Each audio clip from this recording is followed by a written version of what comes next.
السلام عليكم ورحمة الله وبركاته. زي ما تعودنا مع حضراتكم هننفذ موديل جديد، وقبل ما نبدأ نصلي على سيدنا محمد. اللهم صل وسلم وبارك على سيدنا محمد وعلى آله وصحبه وسلم تسليما كثيرا طيبا مباركا فيه.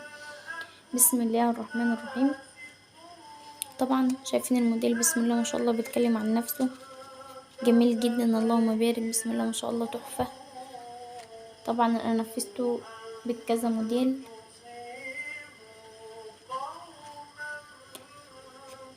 بسم الله ما شاء الله كلهم، اللهم بارك، احلى من بعض، اللهم بارك، بسم الله ما شاء الله. طبعا انا نفذت بكل الالوان ان شاء الله باذن الله، وهننفذ موديل جديد مع بعض. تمام.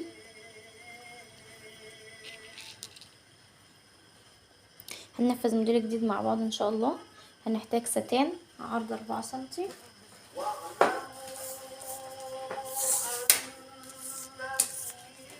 هنحتاج ستان يا بنات عرض 4 سنتي. تمام.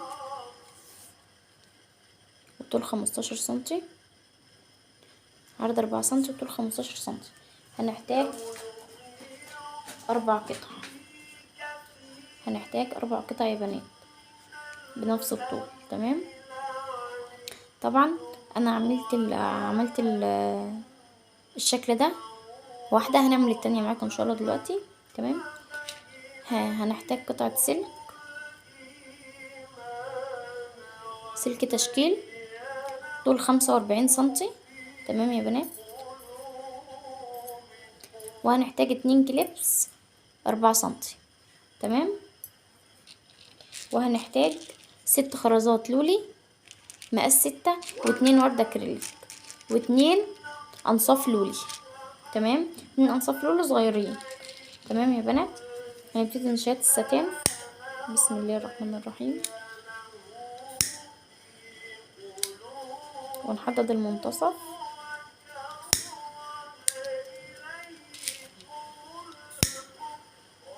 طبعا موديل تحفة وينفع لشغل العيد جدا، اللهم بارك. مميز جدا وجميل خلاص، اللهم بارك. جربوه هيعجبكم جدا ان شاء الله، وسهل في الشغل.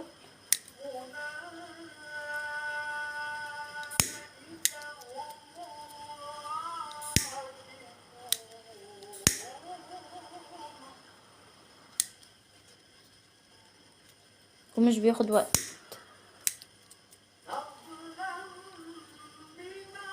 تمام. هنحتاج طبعا ابرة وخيط. تمام.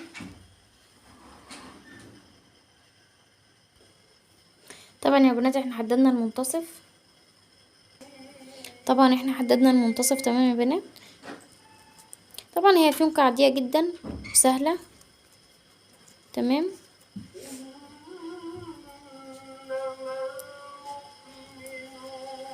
بس الفكرة في الشغل، الفكرة في التزيين ان شاء الله، جميلة جدا. تمام. ناخد بالنا يا بنات ان القطعتين قد بعض متساويين. تمام. يعني القطعة اللي فوق مش اكبر من اللي تحت، وكذلك التانية. تمام. بسم الله الرحمن الرحيم. هنبتدي طبعا هنخيط 6 غرز. بسم الله. 1 2 3 4 5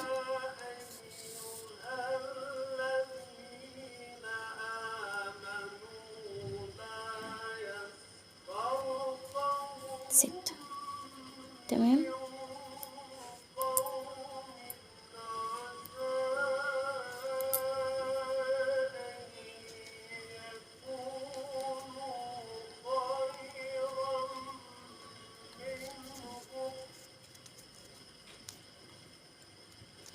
بالطريقة دي يا بنات هنبتدي نقفل الخيط. تمام.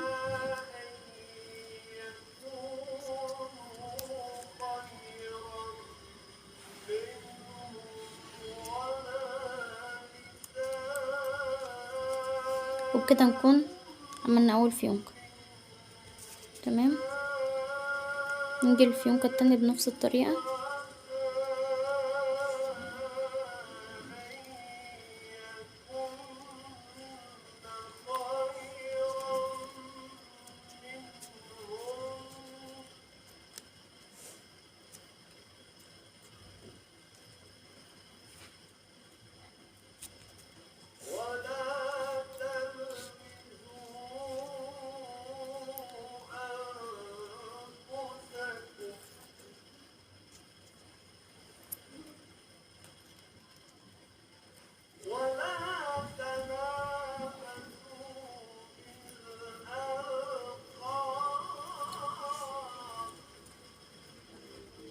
نبتدي نخيط.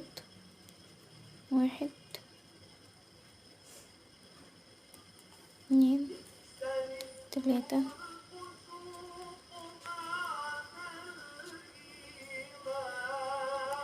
4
بالطريقة دي نكون خيطنا الفيونكتين. تمام. هنبتدي نجيب سلك التشكيل طوله 45 سنتي يا بنات. تمام. طول سلك التشكيل 45 سنتي. تمام. تمام. هناخد جزء بسيط كده نسيبه على جنب. تمام. هنشتغل على الجزء الطويل. تمام.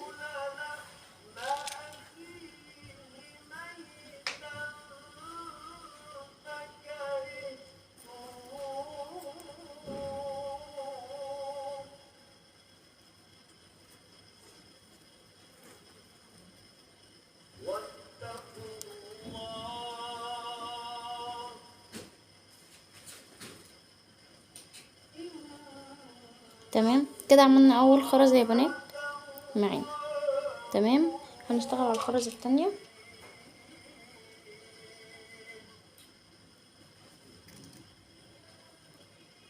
طبعا عشان توفري ما تجيبيش سلك التشكيل اللي هو البقرة، لا هاتي سلك التشكيل اللي هو باللفة. تمام. لان سلك التشكيل اللي هو بالبقرة غالية وما فيهاش غير 5 متر او 4 متر، فبالتالي مش هيعمل معاكي اصلا 5 كروت. تمام. لا لفة السلك بيكون فيها عدد امتار كتير وسعرها مناسب كويس جدا. اهم حاجة يا بنات ناخد بالنا واحنا شغالين، نحاول نظبط الشغل بتاعنا. تمام. وبكده نكون اشتغلنا اول 3 خرزات. تمام.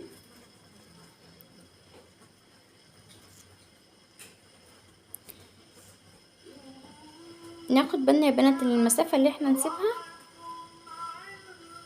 ما تبقاش طويلة، بحيث ان في النهاية بنهاية الشغل يكون الخرز قد الفيونكة. تمام. زي كده يعني نهاية الفينش بتاعنا والشغل بتاعنا يكون الخرز قد الفيونكة، بحيث ما يكونش طويل اطول من الفيونكة. تمام.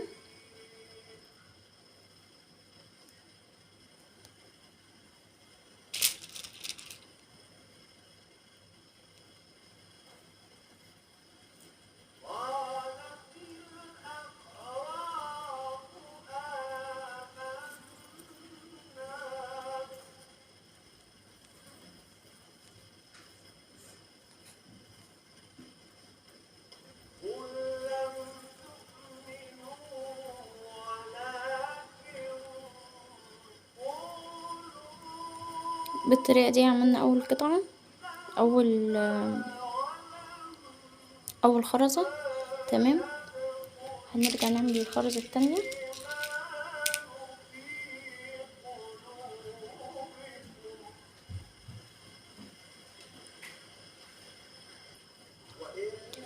تمام. ونعمل الخرزة التانية بالطريقة دي، نلف على صباعنا يا بنات بحيث انه بيظبط معانا اللفة بتاعة السلك ويكون ممتاز. تمام. بالطريقة دي. هنجيب الجزء الخرزة التالتة. تمام.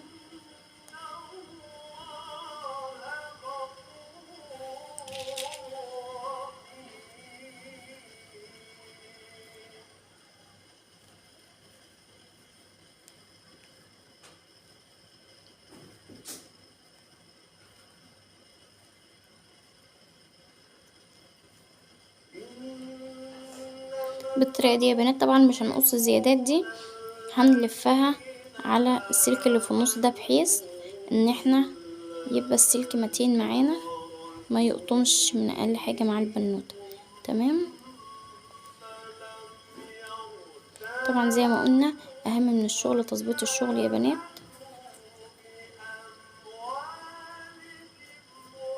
تمام. هنرجع بالسلك ده تاني كده،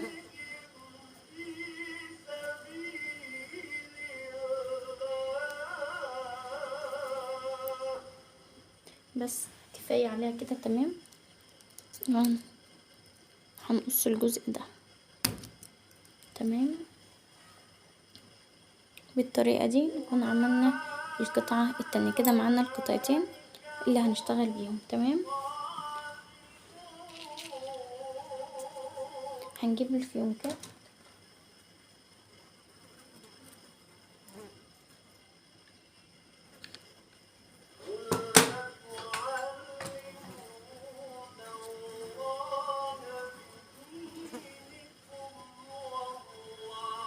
تمام. ناخد نقطة شمع بسيطة وناخد بالنا يا بنات.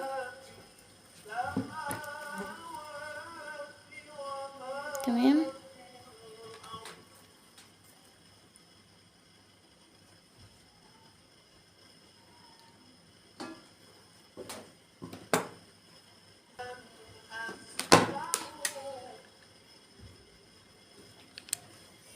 طبعا يا بنات نحط كمية شمع مناسبة علشان خاطر نمسكوا فيها السلك. تمام. بالطريقة دي. تمام.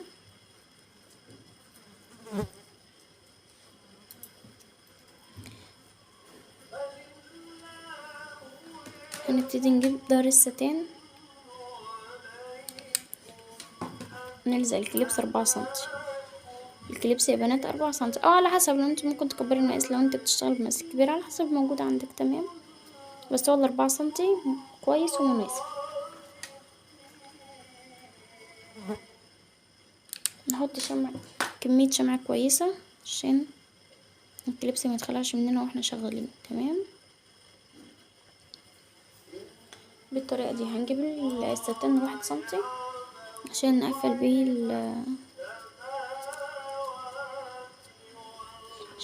بيه الفيونك الاول. نحط نقطة شمع بسيطة. تمام. نحط هنا نقطة شمع بسيطة يا بنات. تمام. نحاول نقفل ونجمد كويس علشان خاطر السلك.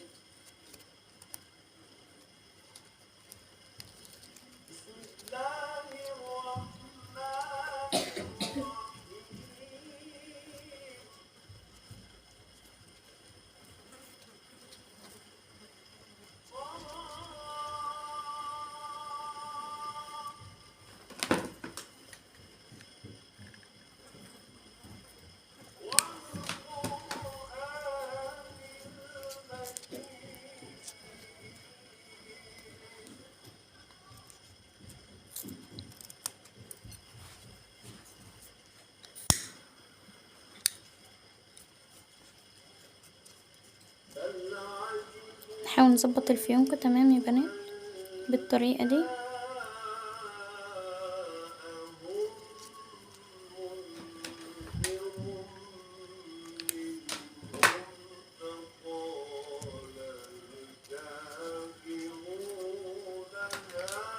نحط نقطة شمع بسيطة عند السلك هنا.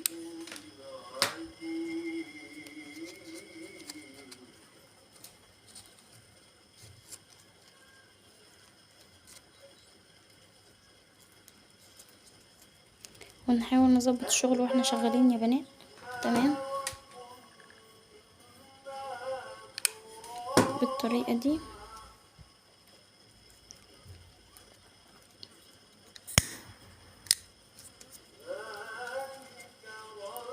تمام،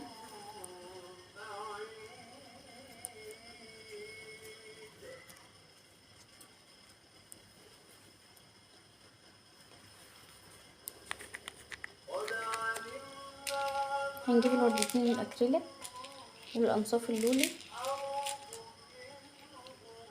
تمام، احط نقطة شمع بسيطة خالص في الوردة عشان نلزق فيها الانصاف اللولي.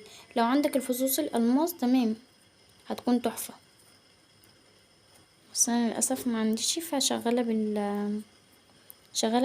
بالانصاف اللولي. تمام،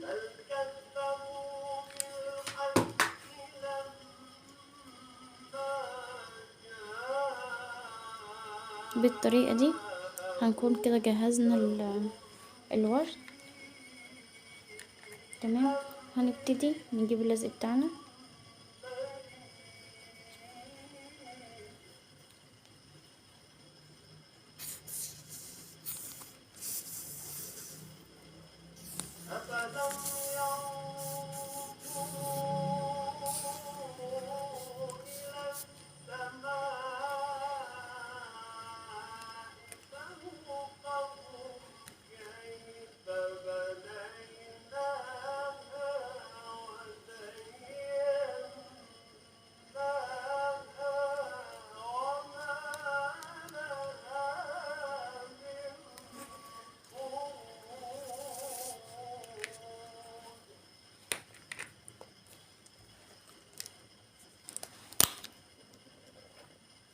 طبعا يا بنات انا بحط مع اللزق ده نقطة صاروخ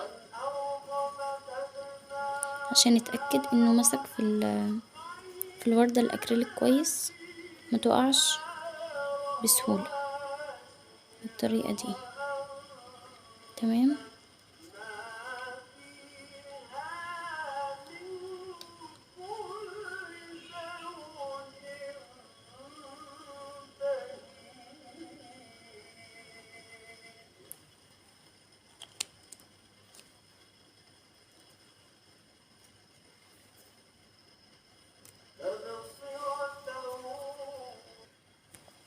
وبكده يا بنات نكون خلصنا الموديل ولزقنا الورد. تمام،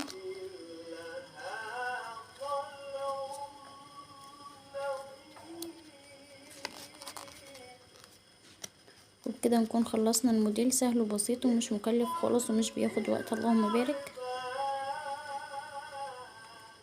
وكمان جميل جدا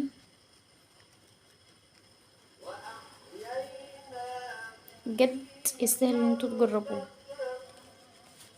طبعا شايفين بسم الله ما شاء الله انا عامله بكل الواناته، ما شاء الله جميل جدا، اللهم بارك. بسم الله ما شاء الله الواناته تحفه كلها قمر خالص، اللهم بارك.